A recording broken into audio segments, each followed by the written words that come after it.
Bien, entonces, solo para retomar lo de la última ocasión, vimos cómo la persona que más nos molesta puede ser el mejor regalo de Dios, ¿no? Esto es muy importante de tenerlo en cuenta. ¿Por qué? Porque a través de esta persona es como quedarán reflejados todos y cada uno de nuestros errores. O sea, ahí el énfasis va precisamente sobre nosotros mismos, ¿no? Es a través de esta persona cómo se irá poniendo de manifiesto todo aquello que hay que trabajar en nosotros. Y a este proceso, ¿no?, en los ámbitos religiosos también se les conoce como una paliza exterior y un tedio interior. Y vale la pena nada más comentar un poco más acerca de esto. ¿Por qué? Porque cuando se habla de una paliza exterior, ¿no?, por ejemplo aquí, lo tenemos como una paliza exterior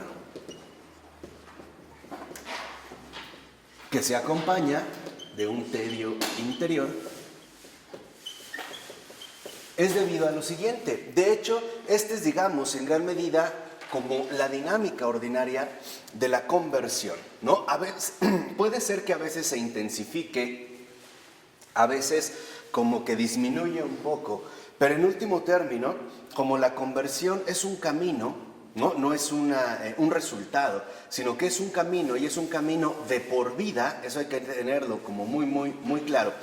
Entonces, la paliza exterior se refiere al hecho de las circunstancias que atravesamos, ¿no? Ahí es como que a veces es cuando la gente empieza a decir, es que a lo mejor Dios me está probando, o me está purificando, o me está lloviendo sobre mojado. O sea, esta paliza exterior se va a ver reflejada sobre todo a partir de las circunstancias, ¿no? Serán estas circunstancias exteriores, ¿no?, las que sintamos en efecto como una paliza exterior. Podemos decir, y aquí vale la pena aumentarlo, que estas circunstancias tienen mucho que ver con el rigor de la misión. Y esto es algo muy importante. ¿Por qué? Porque a veces no entendemos o no alcanzamos a comprender que toda misión, y eso es algo que ya no podemos olvidar jamás, toda misión implica exigencias. Toda misión. O sea, no hay misión sin exigencias. ¿Por qué? Porque es a través de la superación de estas exigencias cómo la misión se irá realizando según el agrado de Dios, no según el proyecto de los hombres, sino según el agrado de Dios. Entonces, por ejemplo, estas circunstancias que se van a empezar a manifestar, dijimos, a partir de tomarnos en serio a Cristo, ¿no?, a partir de, como le llama Keating, optar por los valores del Evangelio. Entonces, estas circunstancias se van a empezar a manifestar, por ejemplo, con todo rigor. Y pueden ser de todo tipo, pueden ser de tipo material, pueden ser de tipo social, pueden ser de tipo familiar, etcétera, etcétera, etcétera. O sea, se van a manifestar, digamos, en este rigor.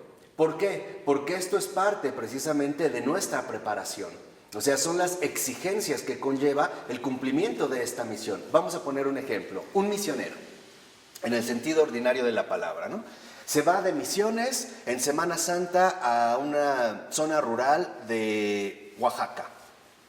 Ok, ya lo tiene. Pero las circunstancias se van a manifestar con este rigor en el cumplimiento de la misión a través, por ejemplo, de falta de agua caliente. No tener quizá ni siquiera la comida suficiente para sentirse satisfecho a lo largo de este proyecto.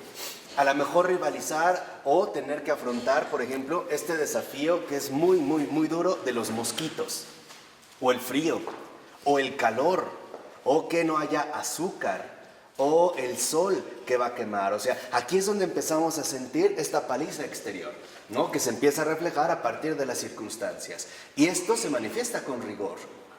Esto se va a manifestar exactamente con rigor. Y nos va a parecer una carga. Nos va a parecer en efecto una paliza. Es como si nos estuvieran apaleando continuamente, ¿no? Estuviéramos como avanzando entre una paliza. O sea, como un poco como Santa Faustina. Si ustedes han leído el diario de la Divina Misericordia, hay una parte donde ella tiene una visión muy clara, en donde ella está, digamos, en un punto aquí y tiene que llegar como a un nicho, ¿no?, que es como el llamado a la santidad. No, ella tiene que elevarse a la santidad, que es lo que tiene que hacer cualquier cristiano. Pero ella ve que hay una multitud enardecida, ¿no? rabiosa, furiosa, dispuesta a destrozarla. Pero ella tiene que atravesarla, o sea, no tiene manera precisamente de evadirla. Entonces ella entra y sí, le empiezan a golpear, pero esto al mismo tiempo hace que ella cruce más rápido, hasta que finalmente sube. Y una vez que sube, aquellos que la golpearon son ahora aquellos que se dirigen a ella pidiendo su intercesión. Este es un mensaje muy hermoso porque es la vida del cristiano. O sea, finalmente la vida del cristiano sí conlleva un rigor. Y este rigor, lo que dijimos, es, digamos, ¿no?, las exigencias pesadas de la realización de la misión. Y al atravesarlo sentiremos este rigor, o sea, esta paliza exterior, pero que también nos invita a no quedarnos detenidos, no pararnos, sino avanzar hasta el final, como Santa Faustina, que llega finalmente a la santidad. Y el tedio interior, aquí ya no depende de las circunstancias, aquí ya depende de mi estado interior. ¿Por qué? Porque mientras más desordenado esté mi estado interior, más pesado se me hará el rigor de las circunstancias.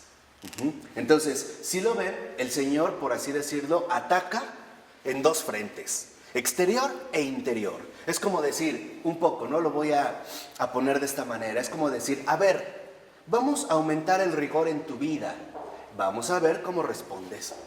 Vamos a ver realmente en qué condiciones internas estás. ¿Por qué? Porque ante las circunstancias, como nos enseñó ya el Padre Keating, de una o de otra manera, siempre saldrá al descubierto lo que verdaderamente somos. Entonces, este tedio interior viene de lo que somos. Y la conversión es una exigencia radical por cambiar lo que somos. O sea, esto que somos está llamado, ¿no?, a una exigencia de transformación. Ahora, tenemos que ser muy concretos ya como cristianos, ¿no? Esta exigencia de transformación, y que a mí me interesa señalar mucho, no es magia, ¿eh? El Señor no es un mago, o sea, no es un ilusionista, o sea, en pocas palabras, no es un fraude. El Señor, en efecto, lo que hace es manifestar a través de las circunstancias lo que en verdad somos. Y una vez que esto ha quedado al descubierto, se muestra la posibilidad de una exigencia de transformación. O sea, de que realmente nosotros nos comprometamos a fondo con la gracia. Pero este compromiso no va a ser automático. Va a tener que ser experiencial. O sea, esta exigencia de transformación se reflejará como una experiencia de vida. Y esto es algo que tendremos que ir aprendiendo. No la vamos a poder saltar. No se trata de que entonces yo ya decidí otra vez como brincarme el camino de la vida. No, o sea, no puedo evadir las circunstancias, porque es precisamente a través de estas circunstancias y su rigor como yo iré sacando experiencia. Es la manera en la cual mi estado interior se irá purificando, ¿no? Entonces aquí vemos, digamos, la relación profunda de este vínculo. Lo exterior repercute en lo interior. Es la manera de sacarlo a la luz. Voy a acabar un poco con esta imagen. Es como ocurre con algunos animales ponzoñosos. Por ejemplo, en África, muchas veces para poder sacar ciertas serpientes, les muestran alguna carnada, ¿no?, afuera de la madriguera, porque está muy adentro. Y entonces la empiezan como a seducir con esta carnada, ¿no? Ahí viene lo exterior. Y una vez que ella ha detectado esta presa, sale. Y una vez que sale, le cortan la cabeza. Esto es lo mismo que pasa en la vida espiritual. O sea, a ver, en síntesis, la vida cristiana tiene, o mejor dicho, la vida espiritual tiene exactamente esta dinámica. A través de las circunstancias exteriores, el Señor pone carnadas para que salga lo peor de nosotros. Es la manera en la que va a salir. De otra manera, no saldrá. Entonces, nosotros podemos decir que llevamos una vida espiritual elevadísima, que ya subimos y bajamos al séptimo cielo, ¿no?, que tenemos coloquios ordinarios con los santos. Ayer fuimos a cenar con Santa Luisa de Marillac, etcétera, etcétera. Cuidado, porque en realidad es solo a partir de aquí donde quedará al descubierto lo que verdaderamente somos. Y cuando esto ha salido, por ejemplo, mi mal carácter, mi estado grosero de respuesta, mi indiferencia, mi frialdad, mi apatía, mi tristeza, mi tendencia clara a la preocupación, mi inseguridad, mi miedo, etc. Una vez que esto salió, el siguiente paso es cortarle la cabeza. ¿Cómo se le va a cortar la cabeza? A través de dos condiciones muy precisas. Primera, gracia. Es el Señor, cuando nos ha permitido esto, es porque al mismo tiempo nos está dando la gracia para realizarlo. Pero esta gracia, nuevamente, no va a actuar en automático, sino que requiere de la virtud. Y a grandes rasgos podríamos decir, ¿qué es la virtud? La virtud no es otra cosa más que el compromiso con la gracia. Esa es la virtud. Esa es la manera en la que se le va a ir cortando la cabeza. Y aún así, después, a pesar de que le hemos cortado la cabeza, el cuerpo, como de estos reptiles o de estas serpientes, seguirá ¿qué? Sacudiéndose, seguirá moviéndose. Esta sacudida posterior es nuestra inercia a seguir actuando de la misma manera. Ejemplo, yo ya me di cuenta que reaccionar con enojo no está bien. Las circunstancias me lo mostraron, ya quedó al descubierto lo que soy. Ok, asumo la gracia recibida y me aplico, por ejemplo, a través de la paciencia. Bien, ya, le cortamos la cabeza. Pero después, en otra circunstancia, se vuelve a repetir. No es más que, digamos, este cuerpo que todavía se sigue, sacudiendo. ¿Y quieren ver la prueba evangélica de esto, clara? Cuando Jesús en la sinagoga, ¿no?, se encuentra con el endemoniado, y ya saben, ¿no?, el endemoniado lo revuelve todo a través de la mentira. Jesús nada más le dice, cállate y sal de él. O sea, le cortó la cabeza. Y dice, ¿no?, y el espíritu salió de él, pero no sin antes, ¿no?, sacudir violentamente a hombre. Ya no estaba endemoniado, pero aún así se quedó con el efecto de de esta sacudida. Son estas sacudidas ya de este cuerpo sin cabeza lo que a veces precisamente a nosotros nos lleva a dejarnos ir por la inercia. Entonces, ¿qué es la virtud? Pues la virtud es un compromiso de vida. Es más, es un compromiso constante de vida. ¿Cuántas veces tal parece que las situaciones o las circunstancias que más te molestan son las que más se te presentan en tu vida? De manera cotidiana, ¿eh? Lo que más te molesta, tal parece que es lo que más te persigue. ¿Y por qué? Porque es la manera en la que estás llamado a crecer a la luz de la verdad. No según tus teorías, tus posturas, tus ideas, no. A través de la realidad concreta. Porque no olvidemos que el cristianismo es realidad concreta, es encarnación. Es hacerlo concreto, no hacerlo finalmente experiencia de de vida. Ahora sí. En este proceso se da, bueno, pues uno vive una locura que no entiende, pero es algo que siempre siente que hay algo que le está sobrepasando, pero infinitamente no. Claro. Y en este proceso se siente una locura. No puede ser loco, no es posible esto, ¿no? Sí. Entonces, ¿dónde entra cómo entra la locura aquí? La locura proviene ante todo, y el padre Keating lo menciona de pasada, proviene ante todo de que el alma, ¿A poco habla de locura? no así como tal, pero sí lo menciona, con otras palabras, porque lo que aquí vamos a experimentar, y lo voy a decir abiertamente, son los límites extremos de nuestra realidad humana, ¿eh? O sea, con toda sinceridad, en un plano ontológico serio, profundo, radical, lo que vamos a experimentar es que sin la ayuda de Dios estamos jodidos. Eso es lo que vamos a experimentar. O sea, sin la gracia divina somos monstruos, ¿eh? Literalmente. Y esto duele. ¿Por qué? Porque de fondo ataca la raíz fundamental de nuestros problemas, la soberbia, ¿no? O sea, las circunstancias. ¿Se acuerdan que San Pablo hablaba de que a veces el demonio lo abofeteaba? ¿no? Yo creo que también tiene que ver con estas situaciones. Por ejemplo, a veces podemos decir, no, es que yo ya soy muy paciente, bla, bla, bla. Pero al momento nos sale una circunstancia que nos hace perder la paciencia y es como una bofetada, ¿eh? Es una bofetada que te humilla y te dice, a ver, ¿no que eras muy paciente? ¿Por qué andabas de hablador?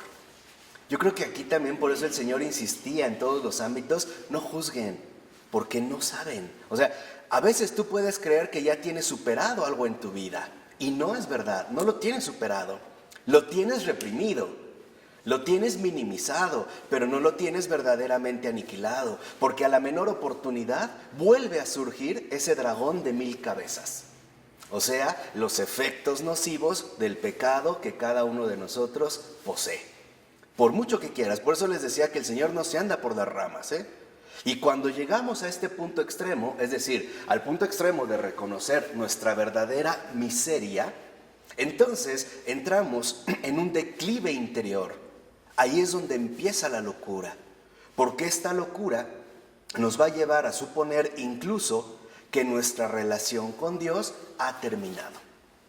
Por ejemplo, que Dios me la está poniendo muy difícil, que Dios es malo, que Dios es finalmente, ¿no?, un ogro, un déspota que no me da respiro alguno, que se ha vuelto extremadamente exigente conmigo. Pero también sientes que te estás tirando. Sí, pero en este paso, o sea, sin saltarse momentos, en este momento no se ve, no se percibe, no se nota. Por eso, Yo sí noto que me estás tirando mucho. no, pero, Hacer lo que yo pueda. claro, pero duele. ¿Sí? O sea, finalmente duele. Pero me refiero a que hay un momento donde vamos a experimentar agobio. Vamos a experimentar agobio, o sea, incluso cansancio o hartazgo, ¿no? ¿Por qué? Porque lo que el Señor va a poner al descubierto es lo más recóndito del alma. Eso es lo que va a ir poniendo al descubierto. O sea, las circunstancias nos descubren.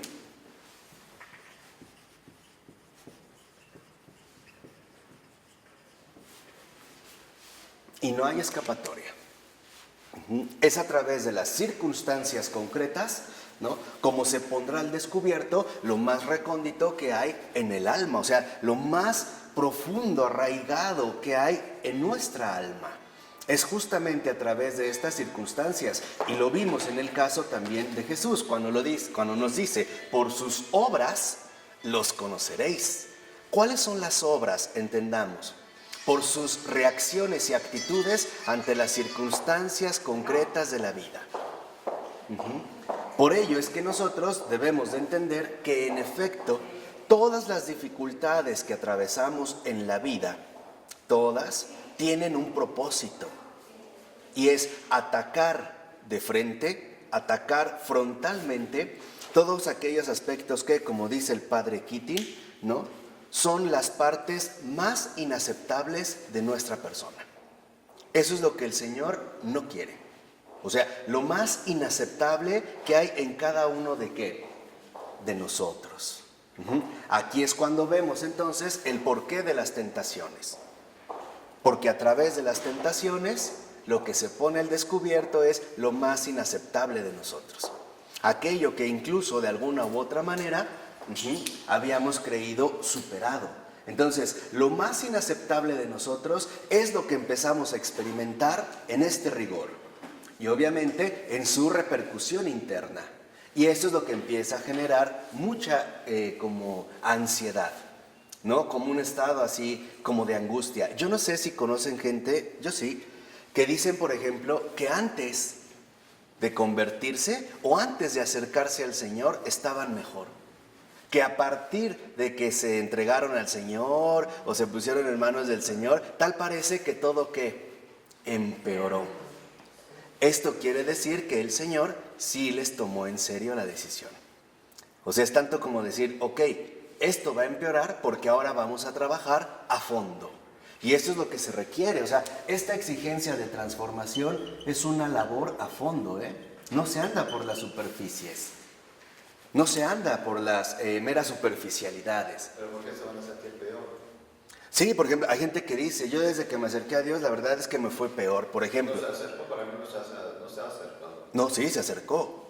Precisamente en el que a partir de tomarse en serio el acercamiento a Jesús, vendrá el rigor de la conversión. Por ejemplo, me quedé sin trabajo, me empecé a enfermar, tuve familiares que atravesaron ciertas dificultades mayores, empecé a tener problemas de salud, perdí esto, perdí el otro, o sea, empezamos a sentir este rigor. ¿Por qué? Porque ahí se ve que el Señor entonces ya lo va a llevar por el camino adecuado. Ahí se ve la prueba clara de que el Señor sí le respondió. Por eso, por ejemplo, igual en Santa Faustina, ¿no? En una parte fundamental de la oración, le dice: hija, aunque tú veas que todo empeora, tú sigue confiando. Tú sigue confiando en mí, aunque veas que todo ha ¿qué? Empeorado. ¿Por qué empeoró? Porque ahora el Señor empieza, ¿no?, a dar ciertas circunstancias que van a poner al descubierto nuestro estado interior. ¿Y qué es este estado interior que se busca sacar? Lo peor que hay en cada uno de nosotros. Eso es lo que el Señor quiere curar. Y se irá haciendo una dinámica complementaria. Por ejemplo, habrá momentos donde el Señor empieza a buscar lo peor de nosotros y vienen las circunstancias complicadas. Y a veces lo que el Señor quiere es que trabajemos más en lo mejor de nosotros. Y entonces las circunstancias también no pierden un cierto rigor. Pongamos un caso concreto, la generosidad. Hay alguien que definitivamente es tacaño, entonces como que en las circunstancias le obligan a dar, o sea, ya no es que quiera, es que tiene que dar. ¿No? En un caso así vamos a ponerlo de extremo. Entonces, siente el rigor. Ok, le rompió la cabeza, dio este paso. Y luego se le dice, bueno, ahora ya avanzaste en el camino correcto, en el camino del bien. Ya empiezas a ser generoso. Bueno, pues ahora da más. Ahora trabaja más precisamente en esta dimensión positiva, ¿no? ¿Por qué? Porque en lo que insiste Keating es que hará falta desocupar muchas cosas en nuestro interior, o sea, lo peor que hay en nosotros, antes de poder responder a las sublimes comunicaciones de Dios. Entonces, lo que quiero aquí que quede muy claro es que todo esto que nosotros ahorita hemos intentado describir es para nuestro bien, aunque en el momento, en ese preciso momento, no lo entendamos o no lo comprendamos. Es como una persona que tuvo un accidente muy grave y le tuvieron que amputar la pierna. Era por un bien mayor. En ese momento no lo entiende. Nadie diría, ah, qué bueno, me quitaron una pierna, qué genial, qué felicidad. No. Pero se estaba buscando, por ejemplo, la posibilidad de que continuara vivo, ¿no? O sea, se estaba buscando en este sentido un bien todavía mayor. Entonces, ¿con qué es con lo que vamos a iniciar nuestra jornada? Con la purificación del subconsciente. Esto es lo importante. Todo esto que hemos mencionado no es más que la jornada de la purificación del subconsciente. ¿Y qué es el subconsciente? Como ya lo habíamos mencionado en una ocasión, son todos estos hábitos arraigados de nuestra persona que no están bien. Eso es lo subconsciente. O sea, es ya la manera ordinaria en la cual actuamos, en la cual vivimos, ¿no? Son como las estructuras ya establecidas a partir de las cuales pensamos, sentimos, evaluamos, actuamos, etcétera, etcétera, etcétera.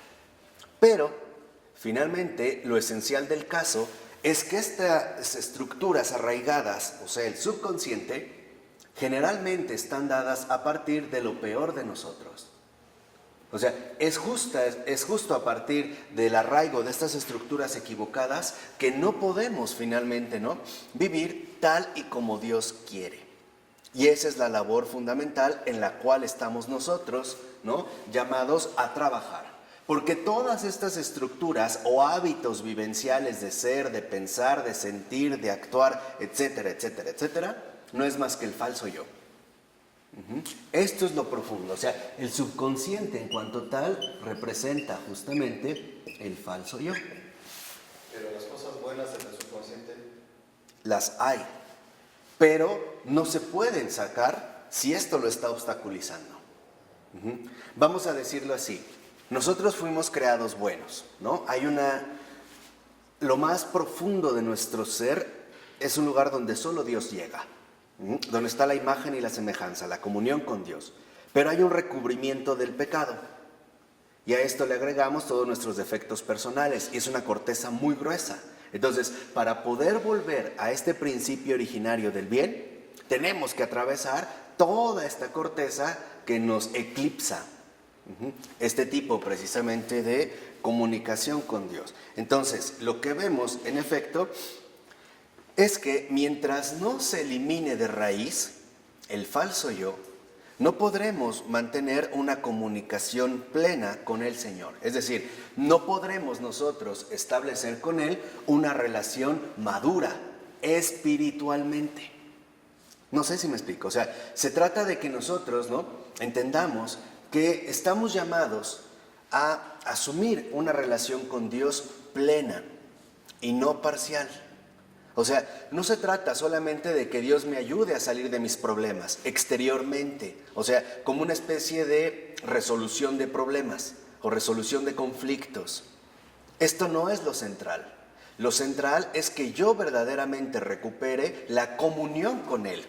Esto es lo que está de por medio. O sea, Dios no solo es alguien que nos va a ayudar a salir de los problemas. Esto sí lo hace, pero no es lo central.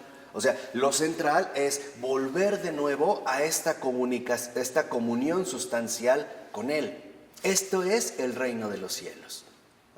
El reino de los cielos es recuperar nuevamente esta comunión plena con Él en todas las dimensiones de mi persona, todas, intelectuales, emocionales, físicas, espirituales, etc. Esto es el reino de los cielos.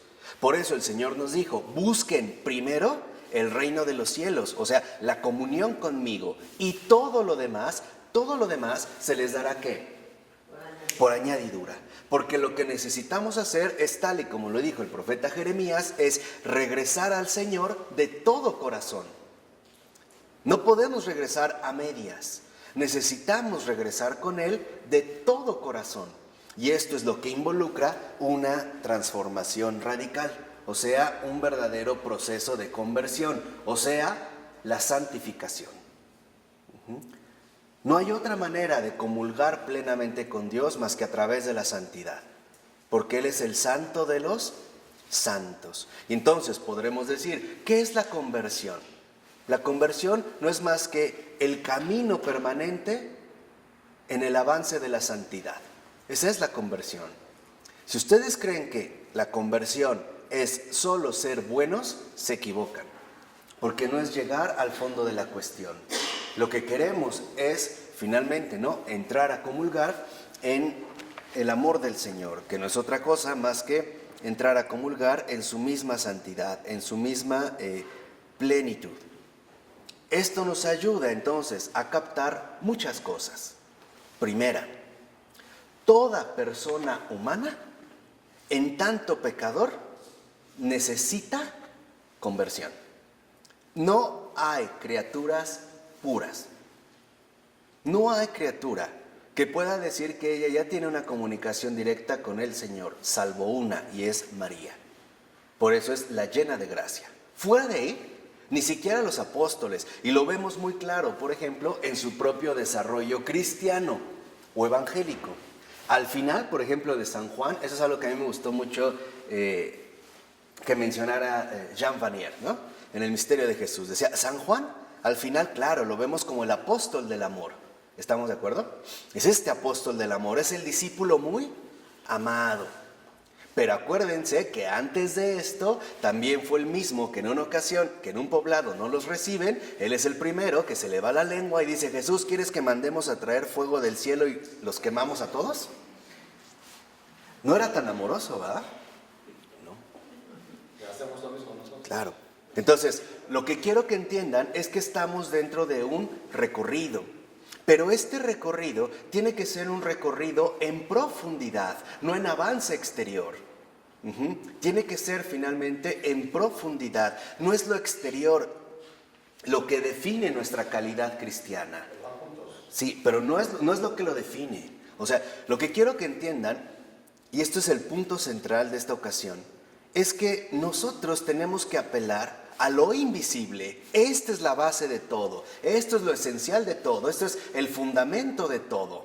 El fundamento del cristiano es lo invisible, en todos los ámbitos, ¿no? Ya está en filosofía, Michel Henry se empeñó en recordarnos que tenemos finalmente que recuperar esta comunión con lo invisible. Este es el punto central. Tan es así que, por ejemplo, alguien como el Padre Pío decía, aunque una persona hiciera obras, ¿no?, de beneficencia extraordinarias y diera millones para la instalación de hospitales y alimentara a miles de personas, si no ha sido por el amor de Cristo, no sirvió para nada. Fíjense, para nosotros puede ser como que muy tajante, pero es verdad. ¿Por qué es verdad? Porque entonces nosotros evaluaríamos nuestra realidad cristiana a partir de nuestra exterioridad inmediata. ¿Qué quiere decir? Que nos estaríamos atribuyendo a nosotros mismos la salvación. O sea, es tanto como decir, claro, es que como soy bueno y hago tantas buenas obras, entonces seguro, de seguro, me voy a ¿qué? A salvar. O sea, tú eres tu propio salvador y tus obras son tu chequera, ¿no? Es como yo decía, es como que vas a llegar delante de Dios y le vas a aventar las facturas. Mira todo lo que hice en el mundo. Es más, creo que hice más que tú. Hice lo que tú no te atreviste a ¿qué? A hacer, o lo que no pudiste hacer, yo sí lo hice. Tú no atendías a los hambrientos, mira, yo les di ¿qué?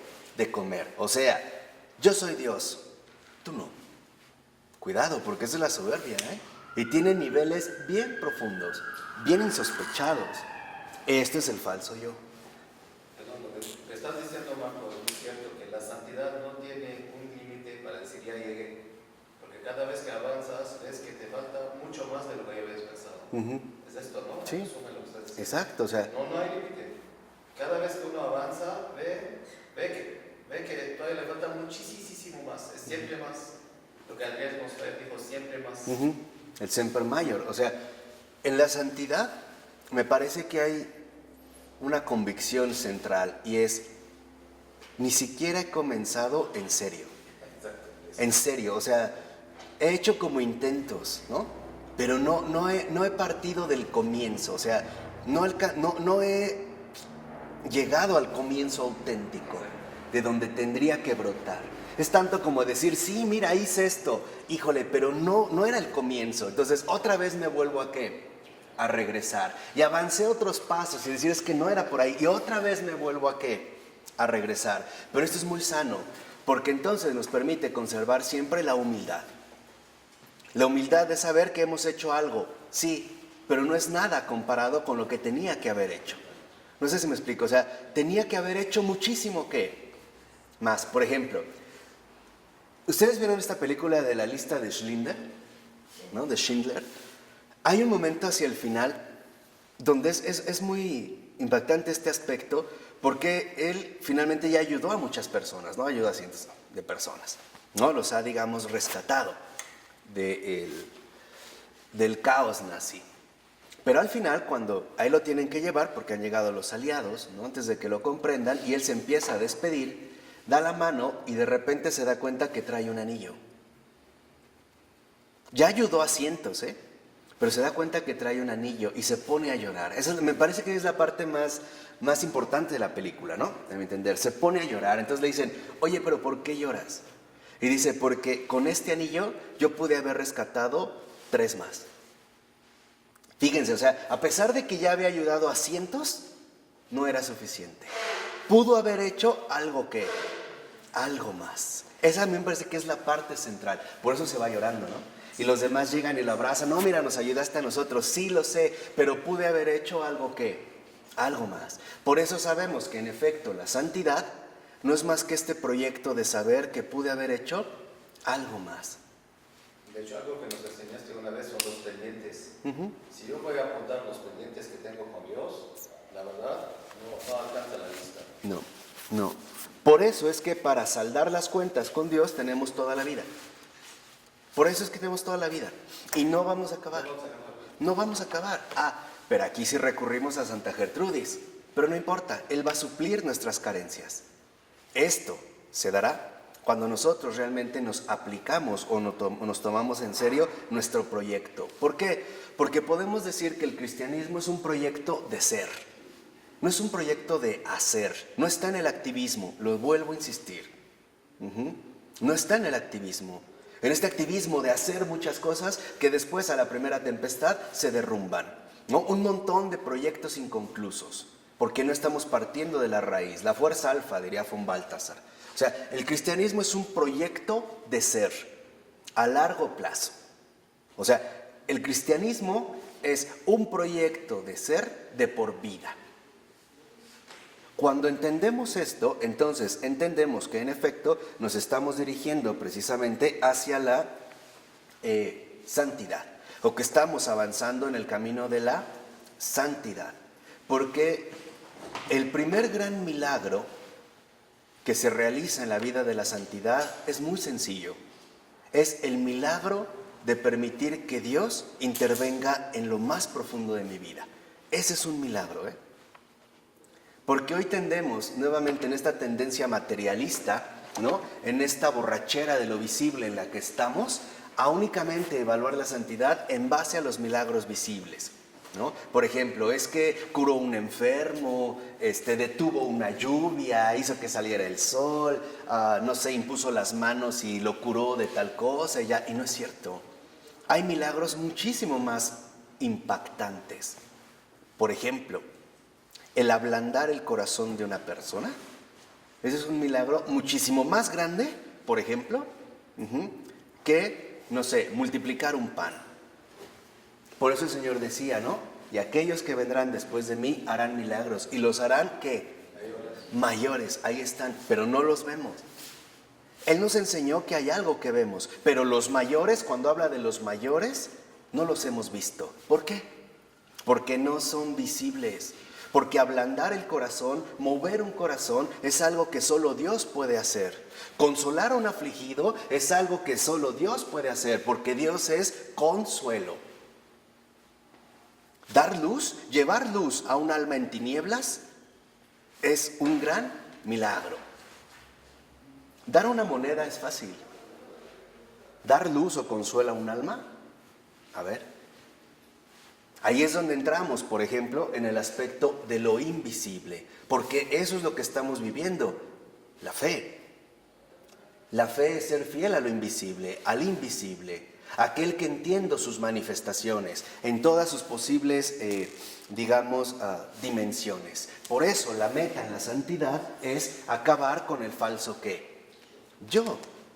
Le puedes llamar ego, le puedes llamar mismidad, aceidad, le puedes llamar el yo mismo, le puedes llamar locura, demencia, error, lo que quieras.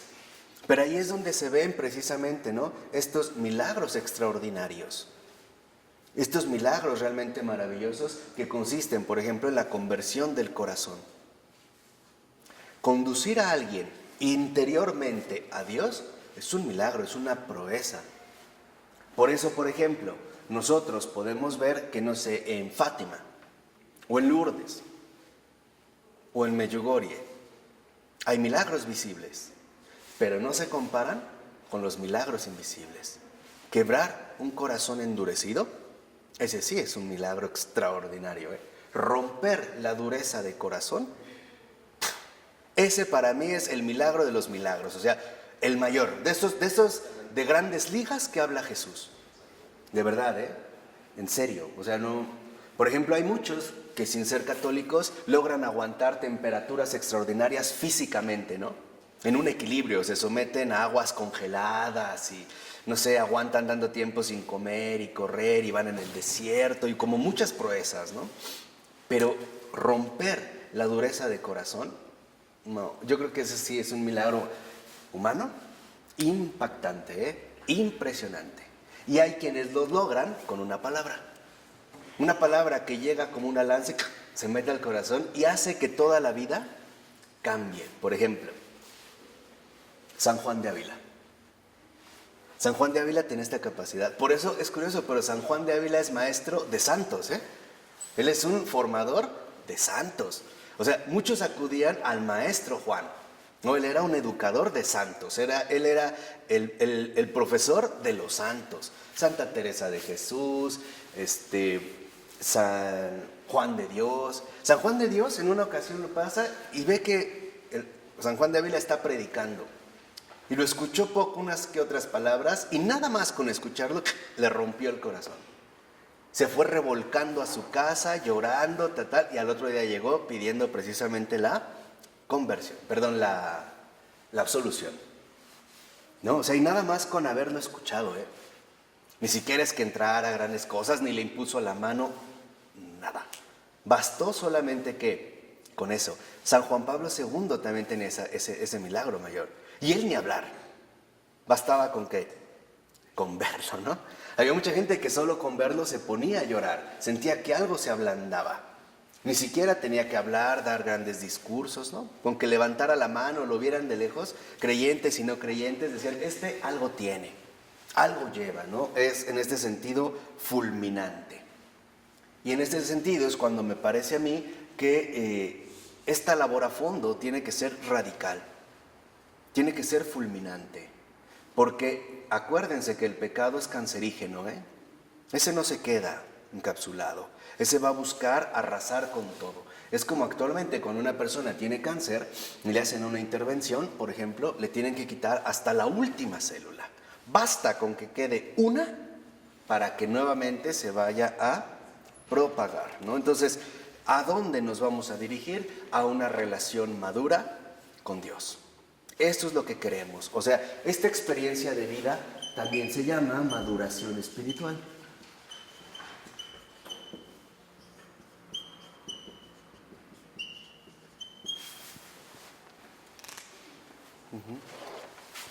Y esta maduración espiritual, en efecto, va siempre coordinada a través de la miseria y la misericordia. ¿Por qué? Porque en gran medida, cuando empezamos nosotros a madurar espiritualmente, caemos en cuenta, ¿no? Nos hacemos conciencia, nos damos cuenta de la desesperada necesidad que tenemos de ser sanados por Él, ¿no? Se despierta un deseo particular de que el Señor me sane de esto en particular, o sea, de esto que Él finalmente a través de ciertas circunstancias o condiciones ha logrado poner al descubierto. No tienen que ser precisamente situaciones muy dramáticas, o muy extremas. Pongamos un ejemplo sencillo.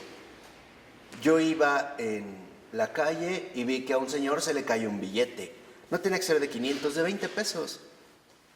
Y en lugar de tomarlo y dárselo, dije, ay, mira lo que me encontré. Ahí salió lo peor de mí, Y no fue así precisamente en un caso mayor. Pudo haber sido algo muy pequeño. O fuiste, no sé, a la casa de alguien y viste una flor hermosa y la arrancaste, ¿no? Por ejemplo. En algo ay, ni cuenta se va a dar, hombre, si tiene 1000 flores. No importa, no era tuya. No te pertenecía. Ay, no le hace falta. Ahí, o sea, incluso en los momentos más que mínimos. Por ejemplo, para entender, hay como dos circunstancias muy concretas y muy sanas que nos permiten ver realmente nuestra bestialidad. Los meseros y los choferes. Y los que te ponen en la ley. Sí, o sea, ahí también, ¿no? Por ejemplo, los pordioseros, los indigentes que te piden, ¿no? Pero, por ejemplo, en los meseros y en los choferes es muy común que seamos susceptibles a manifestar lo peor de nosotros. Llámese camión, taxi, particular, autobús, etcétera. Ahí, ¿no? Ahí lo tenemos, porque en nuestra idea enferma damos por hecho de que Él está finalmente por debajo de nosotros para cumplir la labor que se le indica. Y aparte le estoy pagando. Entonces, un enfrenón, un cerrón, que se meta, no, ya. Es suficiente, un detalle mínimo, ¿no? Para que yo me manifieste con toda mi bestialidad. O que el mesero me llevó un platillo equivocado. O tardó. O no era lo que yo le pedí. O no me puso atención rápidamente. Ahí se ve. O sea, lo que nosotros tenemos que erradicar es una tendencia. Ujú. Y es una tendencia metafísica, o sea, es una tendencia espiritual, bien arraigada en cada uno de nosotros. La tendencia que tenemos a ser lo opuesto a Dios. O sea, esa es la tendencia que tenemos que erradicar en nosotros. O sea, justo esta tendencia que en lugar de dirigirnos al cielo, ¿no?, nos va arrastrando al infierno. En lugar de santificarnos, nos sataniza, nos diaboliza. En lugar de elevarnos, nos bestializa. Es una tendencia. Y es una tendencia en la cual la verdad es que caemos muy fácilmente. Y desde casi recién nacidos, y se empieza a ver este desorden que tenemos hacia lo opuesto a Dios. Es decir, hacia, y aquí es algo que quiero que entiendan muy bien, la tendencia a lo satánico. Y entendámoslo bien, ¿a qué me estoy refiriendo? Satán significa el adversario. Y en efecto, esa es la tendencia más grave que cada uno de nosotros tiene. ¿El egoísmo? Y es, exacto, o sea, es el egoísmo a satanizar. O sea, esta tendencia a volverme satánico, a volverme adversario de Dios. A ir en un camino totalmente, ¿qué?, opuesto al de Él. Esta es una tendencia que nosotros tenemos. Y es efecto precisamente o consecuencia grave también del pecado. A irnos por un camino finalmente equivocado. Y hasta San Pablo lo experimentó, ¿no? Cuando decía, no hago el bien que quiero, sino el mal que no quiero. Está hablando de esta tendencia, estamos hablando de San Pablo, el apóstol, sí, pero igual de humano que cualquiera que de nosotros. Por eso Jesús lo que nos viene a enseñar es muy sencillo: no te vayas por ahí, ese no es tu camino, tú no perteneces a ese lugar. Yo no digamos, hice el infierno para los hombres. No es para los hombres el infierno. Para los hombres es el cielo. Y haré todo lo posible porque regresen a casa, porque los estoy esperando. Yo no soy el que condena. Mi nombre es Jesús. El que condena es Satán, el adversario. El que siempre se está quejando delante del Señor, acusándonos ¿a qué? A todos. Y yo le digo, yo no soy el adversario, yo soy Jesús, el Salvador, el Redentor. Este es el recuperar de nuevo el camino. Y es un camino bien largo. Es un camino, como dijimos, que nos llevará toda la vida. Por ejemplo, Santa Catalina de Siena es una santaza, ¿no? Incluso hacia el final de su vida, ya en su proceso de agonía, a punto de morir, el maligno hace su última lucha. Pero vean qué sutil. Por lo regular, la táctica del maligno es hundir al alma en la desesperación, mostrándole todos sus pecados, todo lo que hizo mal. Obviamente para que él se hunda en la desesperación de considerar que no se puede salvar, ¿no? O sea, lo engaña, ahí está la mentira. O sea, eclipsándole o quitándole de la vista la misericordia divina. Pero con Santa Catalina de Siena no hizo eso.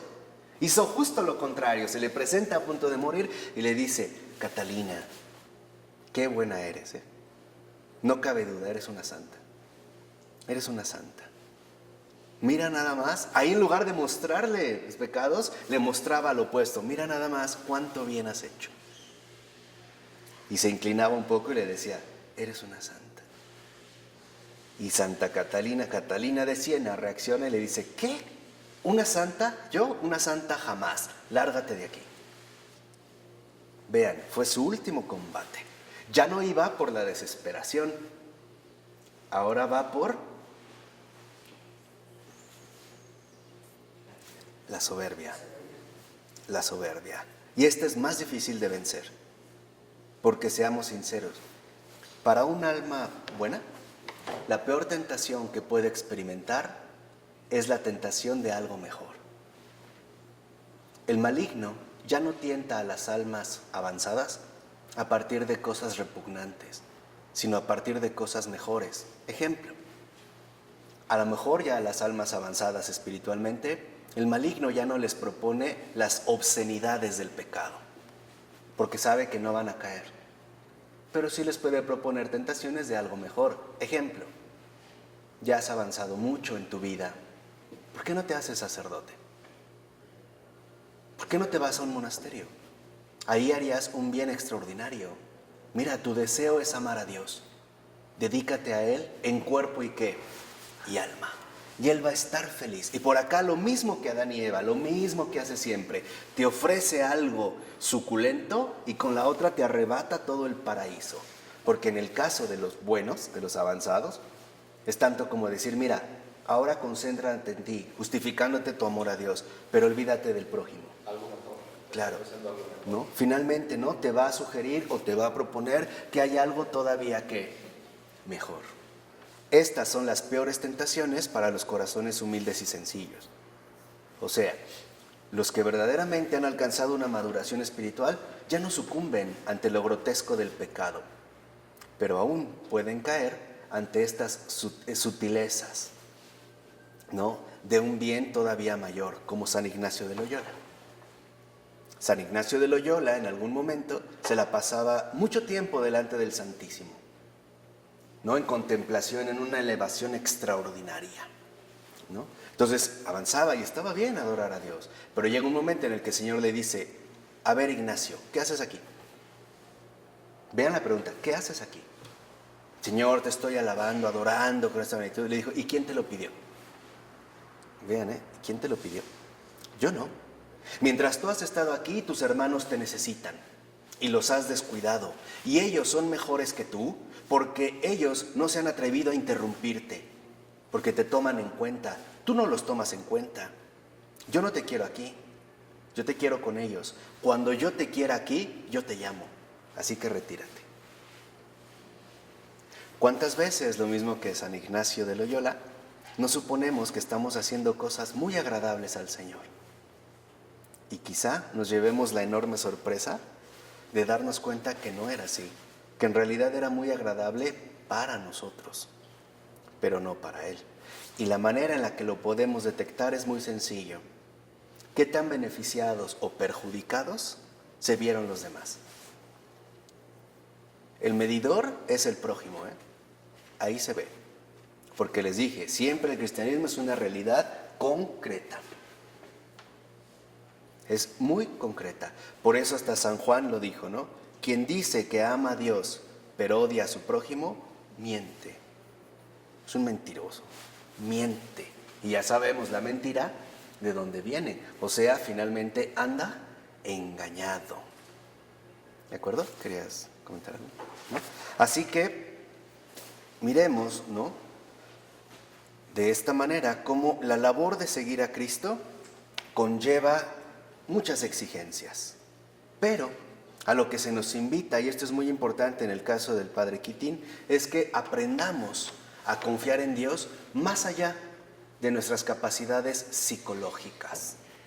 ¿Qué significa esto? Que aprendamos a confiar a Dios más allá de nuestras exigencias psicológicas de tranquilidad. Porque, por ejemplo, cuando psicológicamente nos sentimos seguros, pareciera que la cuestión es más fácil. Pero cuando no tenemos de dónde agarrarnos, según nuestros criterios psicológicos de confianza, de protección, entonces pareciera que tambaleamos. Por eso Jesús mandó a sus apóstoles sin morral, sin dinero, sin zapatos. Imagínense lo que es ir así. O sea, psicológicamente ¿es un shock o no? Sí, porque lo que quiere el Señor es que aprendamos la vida de fe. Esa es la maduración espiritual, vida de fe, vida de fe. Más allá de nuestras defensas psicológicas, sin moral, o sea, sin comida, sin dinero, sin sandalias. Y este es nuestro propósito también. O sea, lo que el Señor quiere es que a través de esta dinámica, es algo que el Padre Keating nos está enseñando, es que vivamos como al Señor le gusta. Es decir, según la fe, según lo invisible, no según lo visible, profundamente, no superficialmente, santamente, no moralmente. La moral no es idéntico al nivel, digamos, a la dimensión de la santidad. Porque hoy también corremos el riesgo del moralismo, ¿no? Creemos que ya hacer lo correcto es suficiente. Pues no, no es suficiente. La santidad no es más que la encarnación de Dios en un corazón humano. Esa es la santidad. Y aquí es donde vemos que por eso María es el modelo perfecto de la santidad, aquella que acoge con todo su ser al santo de los santos.